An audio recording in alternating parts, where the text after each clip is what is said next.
Gather round, dear friends, as I regale you with a tale of love, jealousy, and the unexpected twist that unraveled the bonds between a young couple and a meddlesome mother-in-law. Susan had an annoying voice, ugly dyed hair, and the most disgusting habit of calling her daughter-in-law Sweetie. And it wasn't because the girl's name was something that could be turned into Sweetie. By Sweetie, she meant something completely different, repulsive and unpleasant, something that people would be ashamed to say out loud. But she had to show her attitude towards this scoundrel. Emily didn't understand what she had done to deserve such treatment. She and Jack lived like any normal young couple. They had met purely by chance, while waiting in line at a bus station. They were headed in different directions, but they exchanged phone numbers because they liked each other so much. Then, there were almost 2 more years of dates in any weather conditions, and as the natural culmination of their relationship, a wedding. It was this wedding that stuck in Susan's throat, Jack's mother. She didn't mind her grown son dating someone, but why live together? And why formalize the relationship for that matter? These days, there are plenty of people who don't get married or have kids until they're almost retired, instead of all this fuss with white dresses and gold rings. "I don't understand why he voluntarily got into this yoke," the respectable lady would grumble to her son, not shy about Emily's presence. "You could just keep dating. But no, she's got you hooked, pressured you, made you." Emily tried to pretend that everything the old shrew said had nothing to do with her. She didn't want to ruin her relationship with her beloved just because his own mother was jealous of his young wife.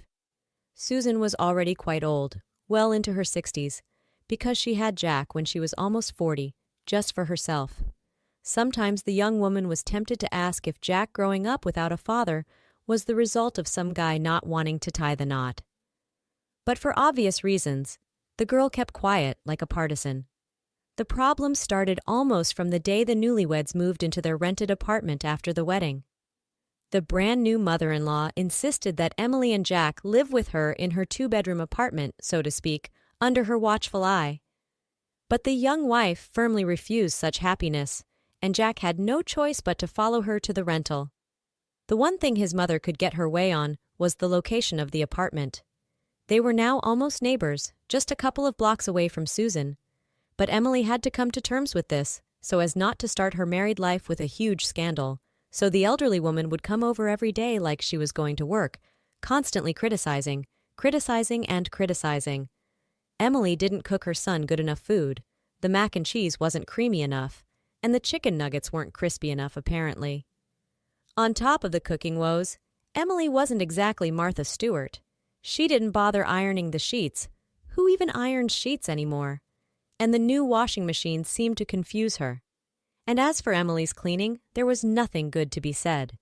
So Emily felt that sooner or later, she would have to start putting these visits in order and separate the Siamese twins of mother and son. But each time, the young woman put these brilliant and ambitious plans off until later. Jack and Emily weren't planning on having kids yet, so there was no need for them to start a family so soon. They lived like everyone else, quietly working, saving money, having fun and relaxing in their free time, and enjoying each other's company. When Jack was offered a job working 3 weeks on, 3 weeks off, the young couple was overjoyed. Of course, it was hard for them to imagine only seeing each other at such intervals, but the young family's savings would grow rapidly. It was this financial factor that became the deciding one. It was because of this that Jack agreed. At first, this work schedule was difficult for both newlyweds. They missed each other terribly, but then they got used to it, and they even started to like spending every 3 weeks together after Jack's shift. The only one who couldn't get used to her son's new work schedule was Susan. She tormented her daughter-in-law with constant suspicions that she was being unfaithful to her son while he was away. Sometimes she would come over unannounced and sit in the apartment, keeping an eye on her daughter-in-law's honor. Sometimes she would stake out the building entrance. Sometimes she would question the neighbors about whether Emily had brought any men home. The saddest part was that this attitude gradually rubbed off on Jack. He too started jokingly, or even seriously, asking his wife if she had found a replacement for him during those 3 weeks, if she was fooling around with someone else. At first, Emily just brushed it off. Then she got indignant. And then she just gave up and waved her hand dismissively.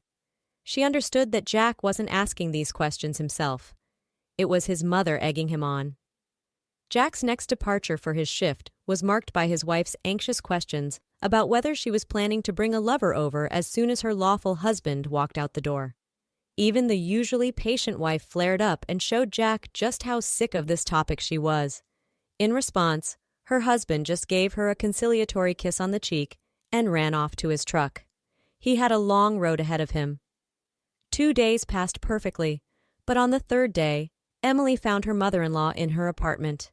She had come while Emily was at work and refused to leave. "What if you bring your lover here now?" "No way, sweetie. I'm staying put and not moving an inch." Living with Susan was not part of Emily's plans. So through a combination of harsh words and pleading, she managed to see her mother-in-law out. True, Jack was outraged on the phone that Emily had kicked his mother out, but those were just details. Emily felt she was in the right. Emily categorically forbade Susan from setting foot in her home again, and promised that if anything happened, she would call the police without hesitation. The suspicious mother-in-law had to settle for prowling around outside the entrance, questioning the old ladies on the benches and peering in the windows. She was no longer welcome at her daughter-in-law's. Of course, Emily realized that the situation would be presented to Jack in a completely different light. His mother would surely tell him tales of his wicked wife and her own innocence. But her anger at the relentless Susan didn't even let Emily begin a dialogue with her mother-in-law. No, let everything stay as it was. Emily would remember that day, if not forever, then for a long time, for sure. It had been almost a week since she had last seen or heard from her spiteful mother-in-law. What a relief. Moreover, Emily now had someone to come home to, someone to hurry to after work, someone to take care of and love. True, Jack would be back soon, but he would undoubtedly understand and agree too. There was no other way. Emily walked into the apartment and started her usual daily routine. She unpacked the grocery bags, took a shower, and put soup on the stove. The scrape of a key in the lock was news to her. Could Susan have come to lecture her again? Emily froze in the hallway, ready to meet her mother-in-law with an angry rebuke. But instead, Jack unexpectedly appeared in the doorway. "Where is he? Where are you hiding him? You're cheating on me?" Her husband advanced on Emily threateningly, fists clenched and eyes blazing. "Well, look at you, you cheating tramp!" Emily thought Jack was going to hit her. He seemed so outraged by the light robe she had thrown on after her shower. And there in the doorway, her mother-in-law smirked cunningly at her. "The neighbor wouldn't lie, Jackie. She says she can hear Emily perfectly through the shared balcony. Vance this, Vance that. Eat up, my good Vance."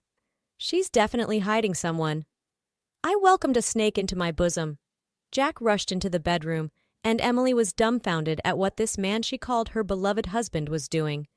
The young woman ran after her spouse, but both Jack and Susan, who hadn't even taken their shoes off as they barged into the apartment, stood frozen in the doorway like pillars of salt. Because the Vance Emily had been sweet-talking, and that the neighbor had overheard and promptly reported to his mother, Jack saw him with his own eyes. And it wasn't some hunky 2-meter-tall muscle man. On the armchair, huddled against a cushion, was a tiny striped kitten. The little cat had been scared by the strangers, and now looked warily at the man's contorted, angry face. Emily had found this poor creature abandoned in the trash 4 days ago, named him Vance, and started caring for him. She had hoped to have him litter-trained by the time Jack returned and surprise her husband. It's okay, my little one," Emily said, picking up the fluffy kitten and petting it. So you're not cheating?"